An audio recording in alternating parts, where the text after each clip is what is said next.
Welcome to the Key Chapters of the Bible podcast. This is a daily podcast that's going through the key chapters of God's Word.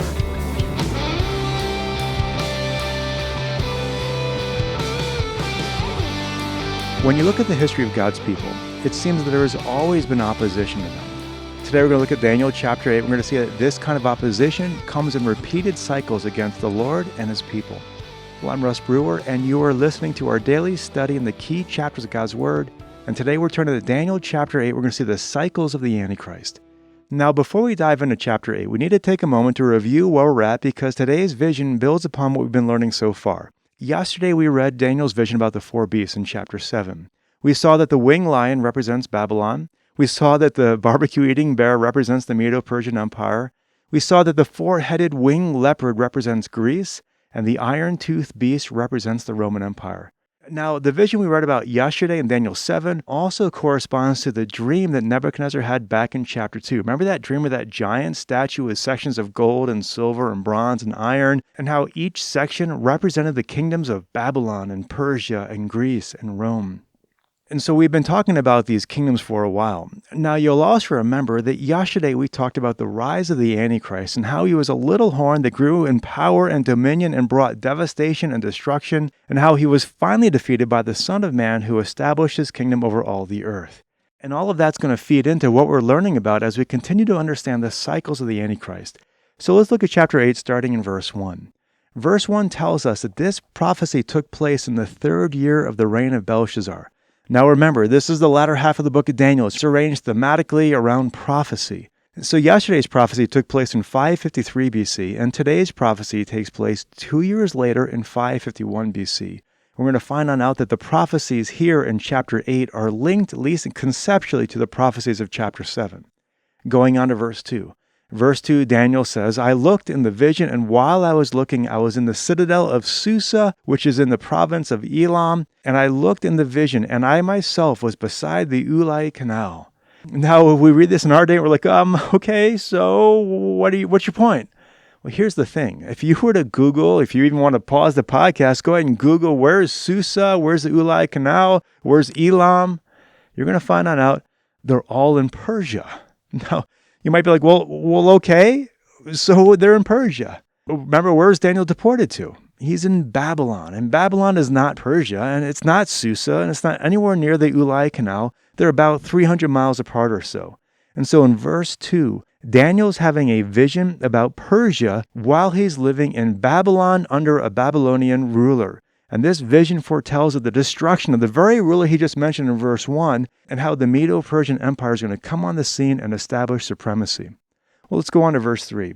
In verse 3, Daniel has a vision about a ram with two horns. Now, a ram has two horns. That's just nothing special. But this ram represents the Medo-Persian Empire. Now, you might be like, well, hang on, right? You just can't just pull things out of thin air like that. Well, I'm not.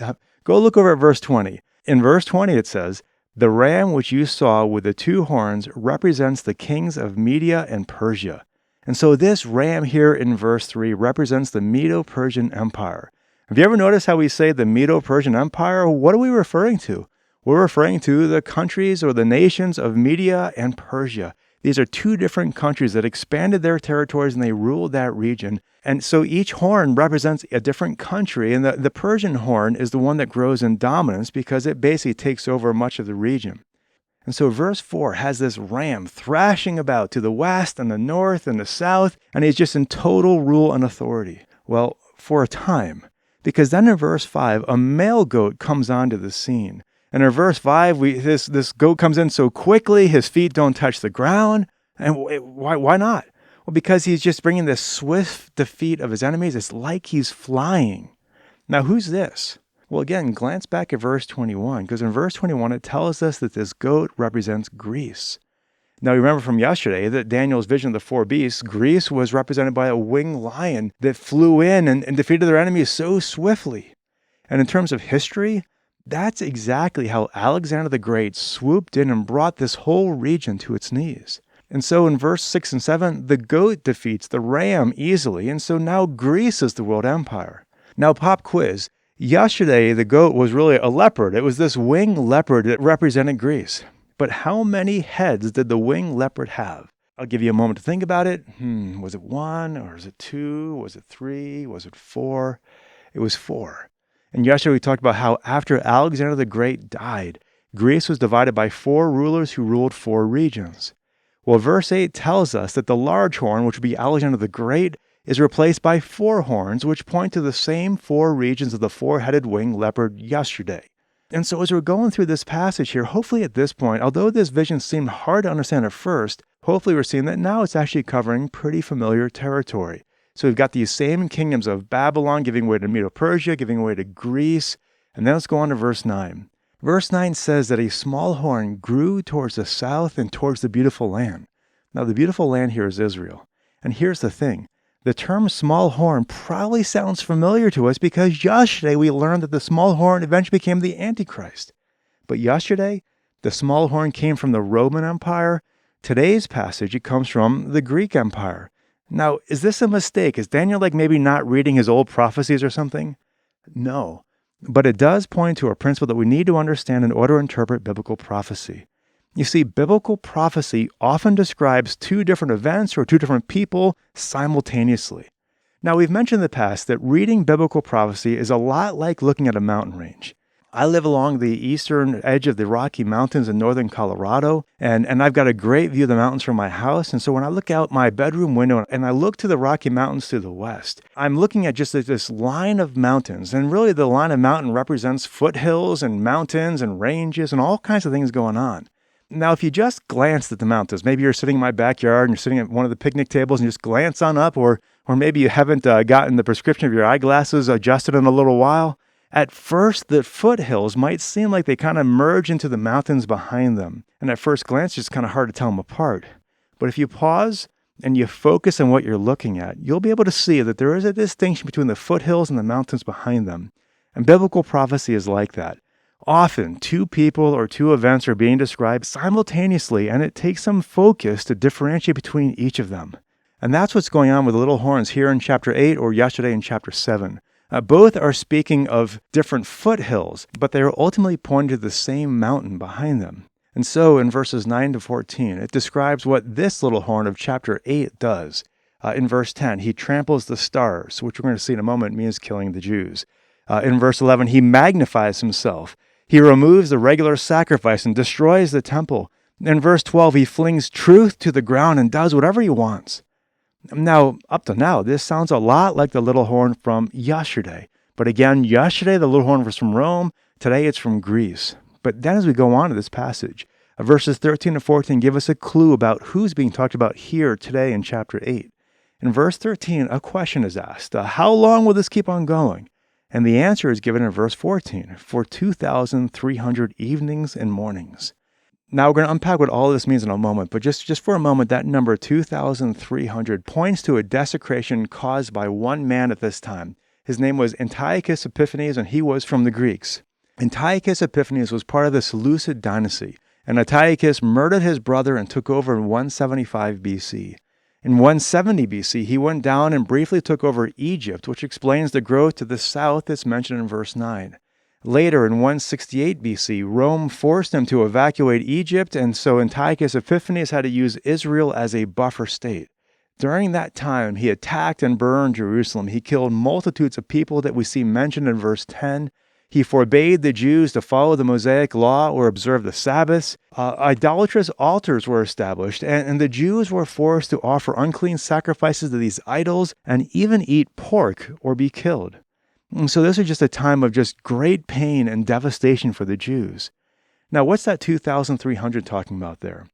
Well, the 2,300 mornings and evenings told the Jews how long they could expect all of this to happen. These 2,300 mornings and evenings mentioned in verse 14 might be a couple things. It might be pointing to the 2,300 days, or roughly the 6 years, that Antiochus Epiphanes terrorized Israel. It was roughly 6 years. Or it might be the 2,300 sacrifices that were supposed to have been made every morning and every evening, but were not because of Antiochus' desecration of the temple. And so maybe this points to the 3 years between the time when Antiochus Epiphanes desecrated the temple in 167 BC or when it was restored in 164 BC. both of these possible applications work. It could have been the 6 years, or it could have been the 3 years. Both are true. And either way, it gave the Jews a sense of how long all this was going to be going on before, as we see as we go on this passage, the Lord puts an end to this devastation. And so let's just keep on going here, because although that's the gist of this vision, we're not actually done yet, because the second half of this chapter is when the angel Gabriel tells Daniel what this whole vision means.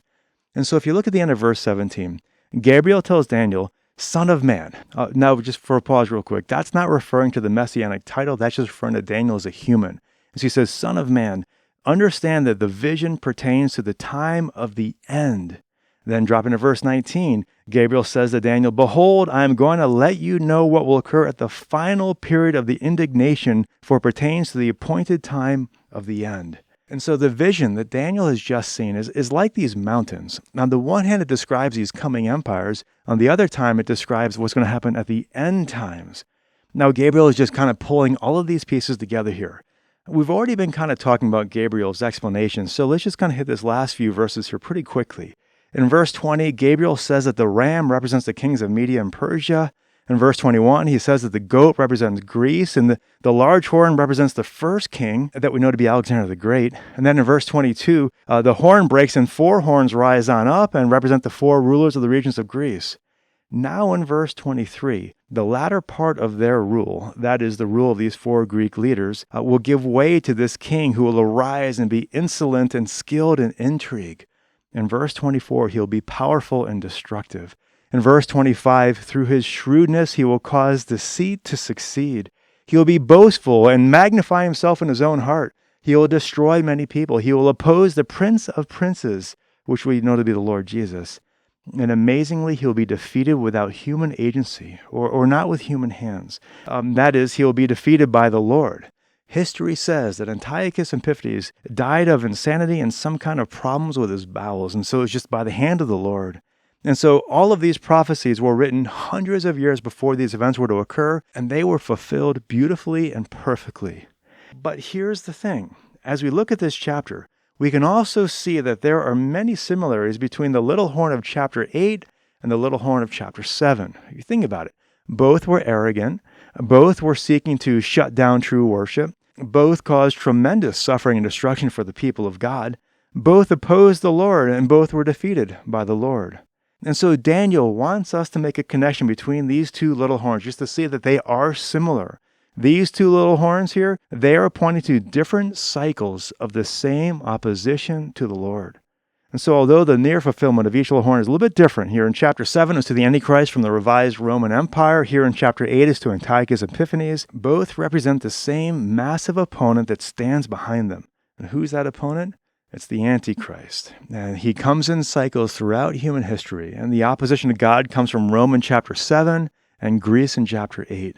And although, again, these are speaking of different people, they point to the ultimate Antichrist who will one day lead the nations against the Lord. And so with all of this, we've been coming back to this theme several times now, and the repetition of these prophecies, the repetition of the cycles of the Antichrist assures us of their certainty. You see, just as Daniel has amazingly predicted these events way before they've arrived. I mean, after all, you think about it, he's speaking of events that are over 300 years later with the arrival of Greece and 400 years later with the arrival of Antiochus Epiphanes. All of this shows us the certainty of these predictions for the latter times. And so these events are going to happen. We need to know about them and be aware of them so that if these events were to transpire before us, that's a real problem, and we need to know what we're looking at. And so Daniel chapter 8 just gives us another window into the cycles of the Antichrist and what his reign is going to look like. And here we're seeing again that the overall pattern of the enemy is to raise up leaders who are in opposition to God and his people. These rulers may cause God's people to suffer immensely, and yet in the end, the Lord will defend his people and vanquish his enemies and be victorious. And whenever we see this kind of opposition to the Lord, we need to know first that nothing is new. There will always be enemies of God. But we must always be the people who stand with the Lord and his people and put our trust and confidence in him, so that when he finally does return to establish his kingdom, he will give the crown of life to those who persevere. Well, with all of that, that's Daniel chapter 8. Thanks so much for listening. Look forward to catching you tomorrow as we go to Daniel chapter 9. And until then, I hope you have a great rest of your day. God bless.